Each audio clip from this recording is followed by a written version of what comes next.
নমস্কার বন্ধুরা, চন্দ্রা রান্নাঘরে স্বাগত সবাইকে। আজকে দেখুন আমি আরেকটা রেসিপি নিয়ে আসলাম। দেখছেন বাগদা মাছ, এখানে 500 গ্রাম আছে।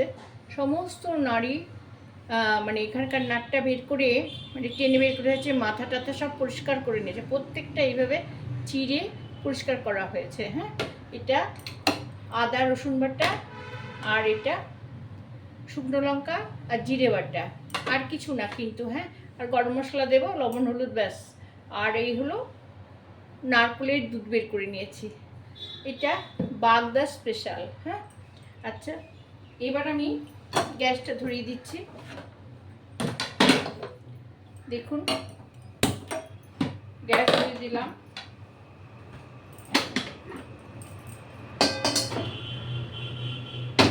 তেল গরম হয়ে গেছে। এবার আমি পেঁয়াজটা আর শুকনো লঙ্কা সোমবারে দিয়ে দিলাম। হ্যাঁ, এখন এটা ভাজা হোক।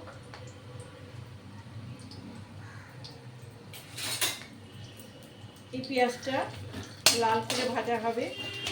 হ্যাঁ, পেঁয়াজ, রসুন, আদা, জিরে গুঁড়ো, লঙ্কা গুঁড়ো আর গরম মশলার গুঁড়ো আর নারকেলের দুধ দিয়ে রান্না। হ্যাঁ, এটা হলো বাগদা স্পেশাল আমার চন্দনা রান্নাঘরে।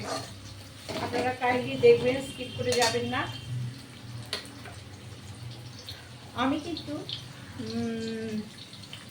এই রান্না অনেক দেখিয়েছি, অনেক চিংড়ি মাছ নানা রকমের আছে, গলদা চিংড়ি আছে, আরও কী কী সব নাম আছে।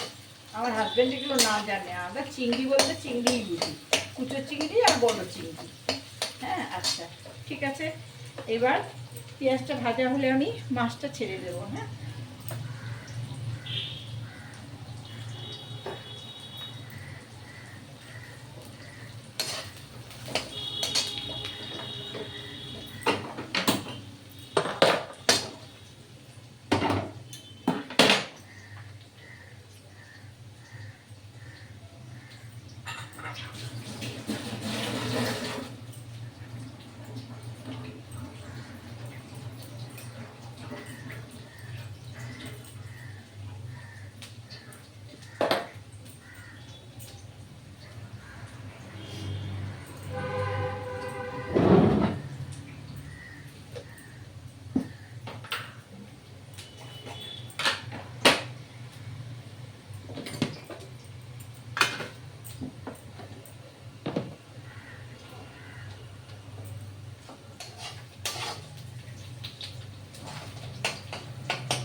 দেখুন সমস্ত মশলা, জিরে, শুকনো লঙ্কা, আদা, পেঁয়াজ বাটা, রসুন বাটা। পেঁয়াজটা কিন্তু আর্ধেক। হ্যাঁ, এটা কষানো হচ্ছে। হ্যাঁ, সুন্দর কষানো হবে এটা।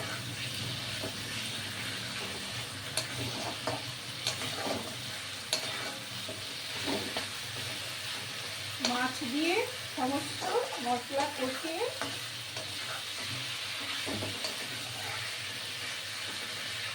পেঁয়াজটা কিন্তু একটু লাল করে ভেজে নিতে হবে। হ্যাঁ, এই মশলাটা খুব সুন্দর করে কষানো হবে। দেখছেন তো, একদম তেল ছাড়া ছাড়া হয়ে যাবে সাইড থেকে। হ্যাঁ,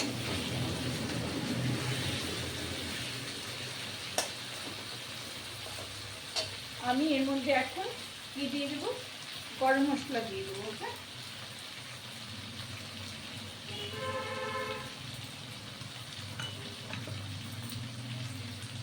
এই গরম মশলাটার মধ্যে ঠিক 1 চামচ, দেখুন এই 1 চামচ, এর মধ্যে আর একটু লাগবে। এই গরম মশলাটা একটা বিশেষত্ব আছে আমার সংসার, মানে আমার পরিবারে, আমার সংসার বলেছি, সংসার বলি তো। আমার এই চন্দনা রান্নাঘরে একটা স্পেশাল মশলা, এটা হলো গরম মশলা।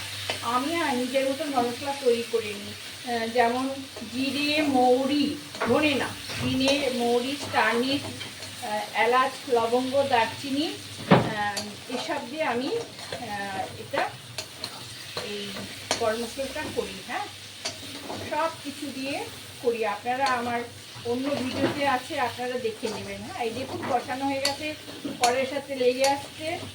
হ্যাঁ, এইবার আমি এই নারকেলের দুধটা দিয়ে দেবো। এই যে নারকেলের দুধটা করেছি এটা দিয়ে দেবো। এই হয়ে গেল। এখন এটা আমি ঢেকে দেবো 5 মিনিট, এটা ফুটতে দেবো, এটা ঘন হয়ে যাবে। ব্যাস, বাগদা চিংড়ি স্পেশাল মালাইকারি হয়ে যাবে। আচ্ছা, এটা আমি এখন ঢেকে দেবো। হ্যাঁ, দেখুন ঢেকে 5 মিনিট হতে দেব, একটু ওয়েট করুন। দেখুন বন্ধুরা, 5 মিনিট বাদে ফিরে আসলাম। এই দেখুন ফুটছে, খুলে দিলাম।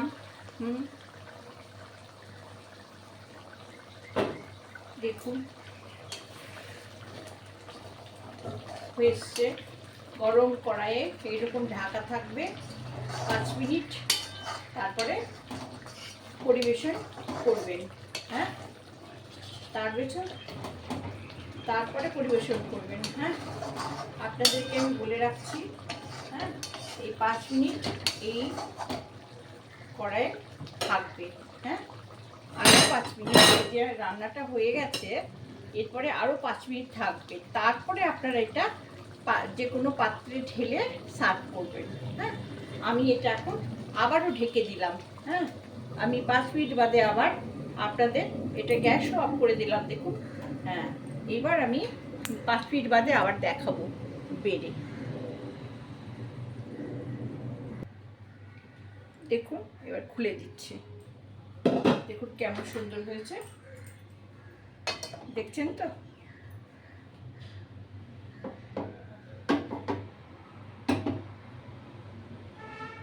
এবার আমি ঢেলে দিচ্ছি। হ্যাঁ, এই যে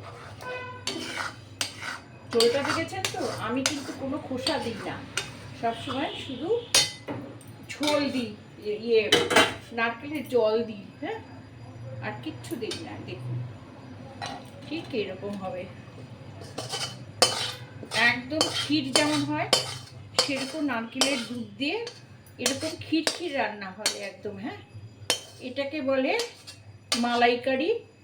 হ্যাঁ, চন্দনা স্পেশাল, চন্দনার ঘরে যাকে খাওয়াবেন সেই বাহবা দেবে এবং আপনাদেরকে খুব ভালো বলবে। হ্যাঁ, বলবে খুব ভালো হয়েছে। দেখুন আমি আপনাদের তুলে দেখাচ্ছি। হ্যাঁ, এই যে দেখেছেন, তেজপাতার গন্ধটা সুন্দর লাগে বলে আমি তেজপাতা দিই। দেখেছেন, ঠিক এরকম হবে। হ্যাঁ, এরকম আমি কিন্তু মাথা ছাড়িয়ে সব পরিষ্কার করে করেছি। হ্যাঁ বন্ধুরা, দেখুন রাখলাম। ভালো লাগলে সাবস্ক্রাইব করবেন, লাইক করুন, শেয়ার দেবেন। হ্যাঁ, আসছি আজকের মতো, আবার দেখা হবে অন্য কোনো ভিডিওতে।